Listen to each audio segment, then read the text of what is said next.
on the Hub today, we know that sometimes walking by yourself can be a little bit daunting, whether you're a college student, a mom, or even just going about your day-to-day errands. It's important to stay aware of where you are at all times. But today, we have Brazilian Jiu-Jitsu two-time world medalist and educator, Caroline Degon, that's here to give us all the tips and tricks so that we can be aware of our surroundings at all times. Thank you for having me today, Absolutely. Kalani. I'm so excited to hear from you some more. And you actually offer classes to incoming college students on a regular basis.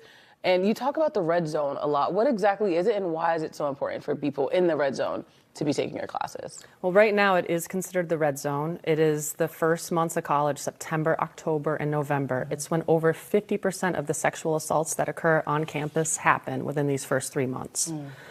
So college students are actually 4 times more likely to be victims of sexual assault than the general population. And 1 in 5 college girls at some point during their studies experience sexual assault. So it's a very underreported. It's actually the most underreported crime that happens, not just in college, but in all of our statistics, like of crime. And also another startling statistic is that 43% of campus crimes are sexual assault. So it is one of the highest crimes that committed on campus. And to that point, a lot of them do go underreported for various reasons. But as a result, which is why the work that you're doing is so important, you are teaching young women how to defend themselves. What are some of your biggest tips when it comes to that? Well, one tip is situational awareness. Always know where you are and what is in your surroundings. Pay attention to the entryways and exits. Pay attention to any unusual or suspicious behavior and take action if needed. Another one, always have a friend, especially in college. Your inhibitions are down when you're out partying, you're drinking, which is a norm. But over 93% of victims of sexual assault know their attackers. So even if someone seems fun to be with, have a friend with you until they've gained your trust. A third one of the biggest tips that I can say for self-defense, not just in college, but anywhere, is walk with confidence. Your body language exudes confidence when you stand straight, when you're aware of your surroundings. Even if you don't know where you're going, pretend that you know where you're going. So and no one's watching you and creeping, Yeah, don't pay attention to your phone, pay attention to what's around you.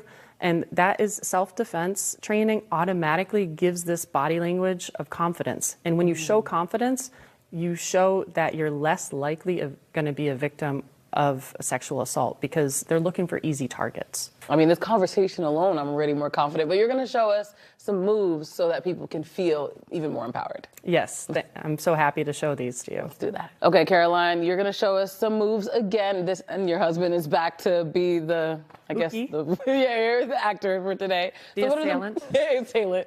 What are your moves for today? Today, we're going to start with a less aggressive one. It's called the creepy hug defense. And I like to teach this because self-defense isn't just violence that happens on the street. It's being comfortable and confident in all situations. So sometimes we're getting this, we call it a creepy hugger, unwantedly hugged, unwantedly touched. And it's not violent or we're sexually assaulted, but it makes us uncomfortable. So we're going to do a move that shows through technical moves how to get out of it. And the second one is a front choke, which definitely can be a violent situation.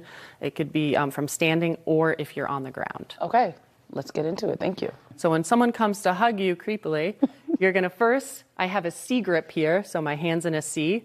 I'm going to stand with one foot in front of me. I'm going to C grip the inside of his wrist, and the other arm, as he comes in to hug, is going to go underneath his elbow, and I just push him away. And I let him know not today. This is one where you just have to be aware of the situation so that you can grab the arm in time and hopefully avoid the hug. And practice is at home. You could do this with any person, any size, and it's the same technique each time. And then you practice that body movement and you feel confident doing it when it's needed. And then you have another example for us with a frontward chokehold. So this is one, it's a choke from the front. It's a 2-hand choke. And you can have this happen when you're standing or on the ground. So the same technique applied. So we'll do this in fast motion. He's choking me. First thing, grip. Loosen those grips. Go across, elbow down, elbow out. And I could stand and back away safely. Wow. Well, thank you so much. Where can we find you online for more tips so people can continue to learn and grow through this process? My website is www.ccfitandwellness.com. I'm also on Instagram with ccfitandwellness.com or warriorwomantribe.com. Make sure you follow her. And like we mentioned, you got to practice. Got to practice. Thank you. Thank you, Kwani.